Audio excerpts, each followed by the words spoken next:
Olá, estudantes do oitavo ano, tudo bem com vocês? Sou o professor Sandro Guilherme Matias, da disciplina de História.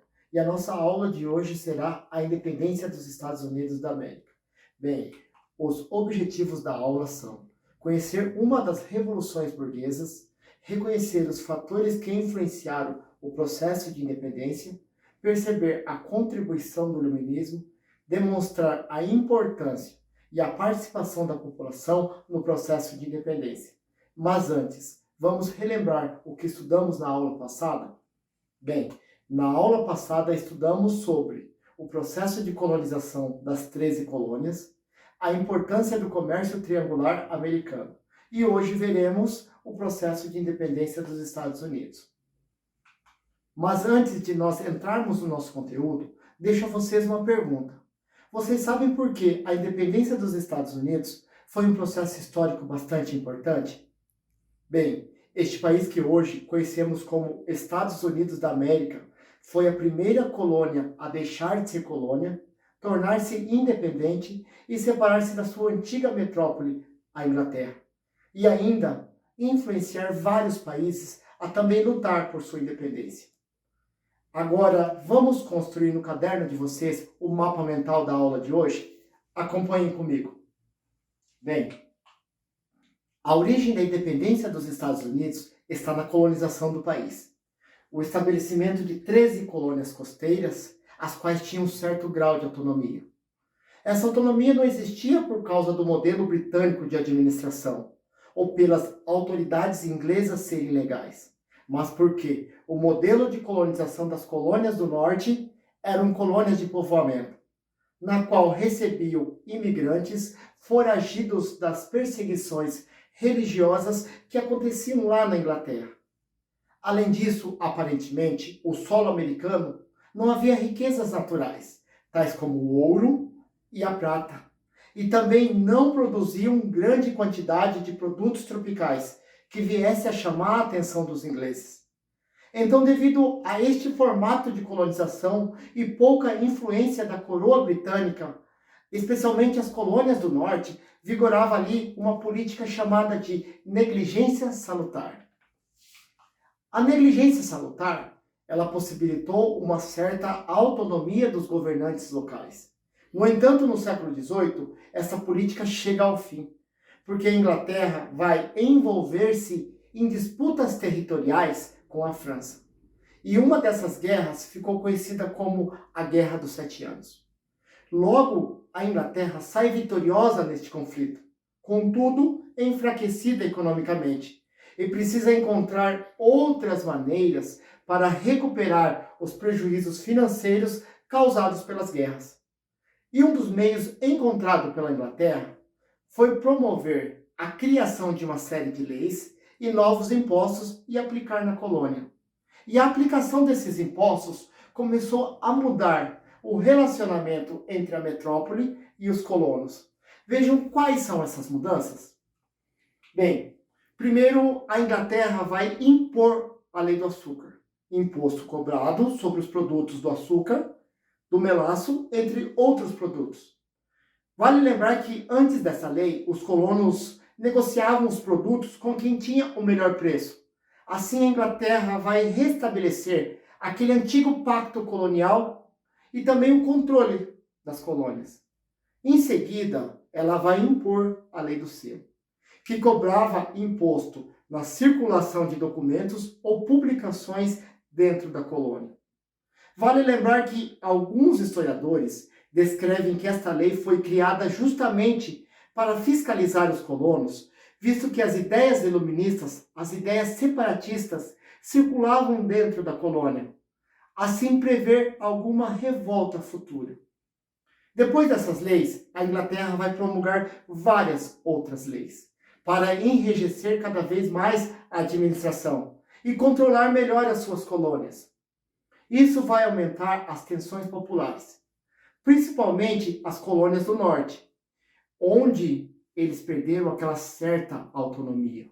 Em especial, a cidade de Boston, onde existia o principal porto das 13 colônias.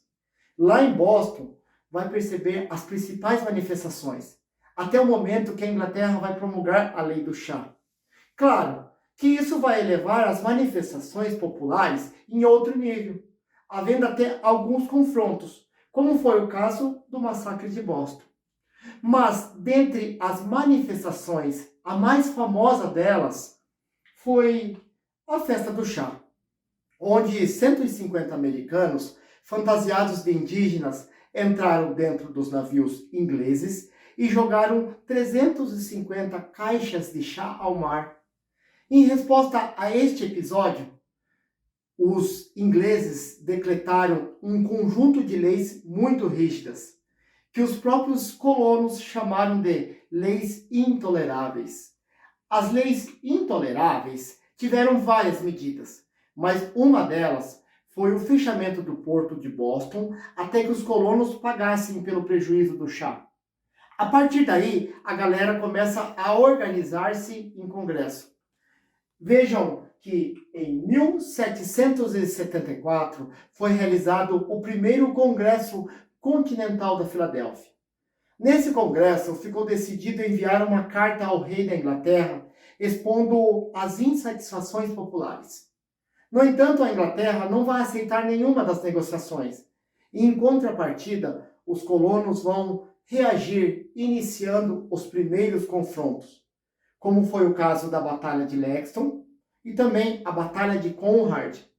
Mas ainda considerando que a guerra dentro das colônias era um caminho sem volta, os representantes das colônias organizaram-se novamente, agora no segundo Congresso Continental da Filadélfia. Claro, optando pela separação com a Inglaterra. 4 de julho de 1776, assinaram a famosa Declaração de Independência. Thomas Jefferson, um delegado da colônia da Virgínia, redigiu um documento que era extremamente inspirado pelo iluminismo. Neste documento, vão reivindicar a emancipação dos Estados Unidos e ainda declarar livres e independentes da Inglaterra. Talvez, alunos, vocês não conheçam, mas existiu um americano revolucionário, George Washington. Ele foi o general do exército revolucionário e ele também vai tornar-se o primeiro presidente dos Estados Unidos. E lutar, claro, conjuntamente com a aliança entre a França e a Espanha, que apoiaram todo este processo. É claro que a Inglaterra não vai aceitar essa independência e vai iniciar uma guerra contra os colonos.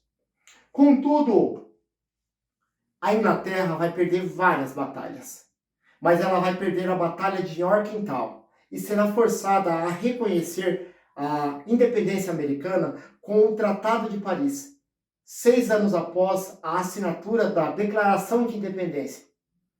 A partir daí, somente, que os Estados Unidos vão formar como nação e começar a conquistar as terras a oeste, colocando então fim na dominação inglesa dentro das colônias, tornando-se então a maior potência hegemônica mundial que hoje conhecemos. Agora eu proponho a vocês, como atividade, fixando o conhecimento, que é uma atividade dentro da plataforma Quizzes, um jogo educativo que possibilitará vocês ao melhor desenvolvimento da aula de hoje. Acompanhe comigo. Bem,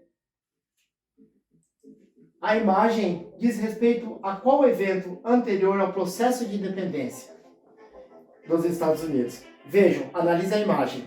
Navios, caixas sendo jogados ao mar. Que episódio foi esse? Vamos nas alternativas? Manifestação contra a lei do selo, festa do chá de Boston, guerra dos 7 anos e comemoração das leis intoleráveis.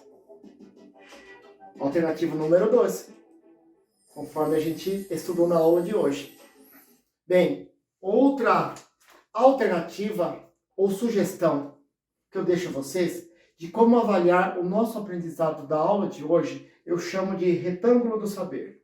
É onde vocês receberão 2 folhas de sulfite, no centro desenharão a bandeira das 13 colônias e colorirão, preenchendo com os fatos históricos sobre o processo de independência dos Estados Unidos e logo após explicá-los. Como vocês deverão fazer esta atividade? Pesquise no livro didático, no caderno com a aula de hoje, talvez no laboratório de informática, mas enfim, esta atividade é muito importante, pois serve para avaliar a aula de hoje e compor a nota de vocês. Lembre-se que essa atividade vocês deverão expor na próxima aula. Vamos participar? Ainda eu deixo a vocês essa recomendação de leitura para o aprofundamento da aula de hoje. A História dos Estados Unidos, de Leandro Carnal. Certo? Bem, a nossa aula termina por aqui, mas antes faremos uma breve retomada do conteúdo estudado na aula de hoje. Hoje, estudamos sobre a formação dos Estados Unidos, vimos as insatisfações após a criação de leis pela Inglaterra, compreendemos como a Inglaterra aumentou o controle nas colônias, identificamos o que levou os colonos a iniciar o processo de independência, percebemos que a independência americana sofreu influência iluminista, discutimos a reação americana ao formarem 2 congressos e a criação de uma declaração de independência. Bem, na próxima aula veremos sobre a primeira Constituição Americana e as consequências da independência americana nas Américas e também aqui no Brasil, com a Conjuração Baiana e também a Inconfidência Mineira, certo? Espero que eu tenha auxiliado no conhecimento de vocês e até a próxima aula e um grande abraço.